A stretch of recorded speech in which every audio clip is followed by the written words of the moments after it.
Assalamualaikum warahmatullahi wabarakatuh. Selamat pagi anak-anakku kelas 7 semuanya. Bagaimana kabarnya di pagi hari ini? Alhamdulillah semuanya sehat ya. Baik, sebelum Ibu mulai pembelajaran di pagi hari ini, terlebih dahulu kalian presensi melalui WhatsApp group ya. Baik, setelah kalian sudah presensi, silahkan kalian buka LKS di halaman 7. Materi kita di pagi hari ini yaitu mengenai menelaah struktur dan bahasa teks deskripsi. Nah, untuk lebih lanjutnya coba kalian menonton video yang akan Ibu berikan sebagai berikut. Mencermati struktur teks deskripsi. Struktur teks tanggapan deskriptif mencakup identifikasi, deskripsi bagian, dan simpulan atau kesan. Yang pertama kita bahas identifikasi. Berisi nama objek yang dideskripsikan, lokasi, sejarah lahirnya, makna nama, dan gambaran umum tentang objek. Pada buku paket Bahasa Indonesia kelas 7 halaman 18, di sana ada teks rumah tongkonan. Rumah tongkonan. Tongkonan adalah rumah adat masyarakat Toraja. Tongkonan berasal dari kata tongkon yang artinya duduk bersama-sama. Suku Toraja yang memiliki rumah adat di pegunungan yang berbatasan dengan Kabupaten Nrekang, Sulawesi Selatan. Rumah adat ini merupakan salah satu ikon suku Toraja selain upacara pemakamannya. Toraja termasyhur karena rumah adatnya yang unik dan cantik ini. Nah, ini merupakan identifikasi. Mengapa demikian? Karena pada bagian teks tersebut menggambarkan tentang nama objek, lokasi, dan gambaran umum objek, yang tak lain merupakan ciri struktur deskripsi berupa identifikasi.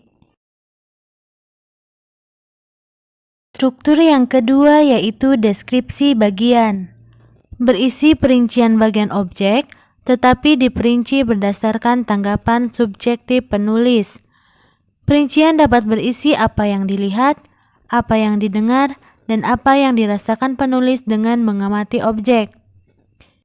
Jenis pengembangan deskripsi bagian. Yang pertama, deskripsi bagian berdasarkan ruang. Yang kedua, berdasarkan anggota bagian-bagian objek. Yang ketiga, berdasarkan proses suatu yang berlangsung. Yang keempat, berupa pemfokusan. Paragraf yang kedua dari teks rumah tongkonan yaitu, rumah adat yang satu ini terbuat dari kayu yang bagus dan dihias dengan apik. Hiasan terdapat pada sekujur badan rumah dan atap rumah. Ukiran di sekujur bagian rumah menambah cantik bangunan ini. Ukiran yang menghias sekujur bangunan bermotif garis-garis lengkung yang harmonis.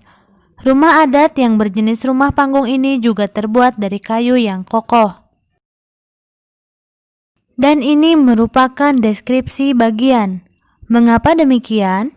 Karena pada bagian teks tersebut memerinci bahan kayu, ukiran rumah, dan hiasan atap rumah, yang tak lain merupakan ciri struktur teks deskripsi berupa deskripsi bagian. Yang terakhir yaitu simpulan atau kesan. Berisi pendapat penulis terhadap objek yang dideskripsikan. Inilah penutup dari teks rumah tongkonan. Sungguh kaya warisan budaya Indonesia. Kita bangga memiliki warisan budaya dengan nilai artistik yang tinggi dan unik. Rumah adat tongkongan warisan budaya yang perlu kita jaga. Nah, ini merupakan simpulan. Mengapa demikian? Karena berisi pendapat penulis terhadap objek yang dideskripsikan, atau merupakan kesan umum. Baik anak-anak, bagaimana dengan video yang telah Ibu berikan mengenai materi menelaah struktur dan bahasa teks deskripsi? Apakah sudah jelas atau mungkin masih bingung dan belum paham atau masih ada pertanyaan-pertanyaan mengenai materi tersebut? Jika ada pertanyaan maupun kalian belum paham mengenai materi tersebut, kalian dapat bertanya melalui WhatsApp group atau chat pribadi kepada ibu secara langsung. Cukup sekian pembelajaran kita di pagi hari ini. Apabila saya banyak-banyak salah kata, mohon maaf yang sebesar-besarnya. Billahi taufiq wal hidayah. Wassalamualaikum warahmatullahi wabarakatuh. Selamat belajar anak-anak semuanya.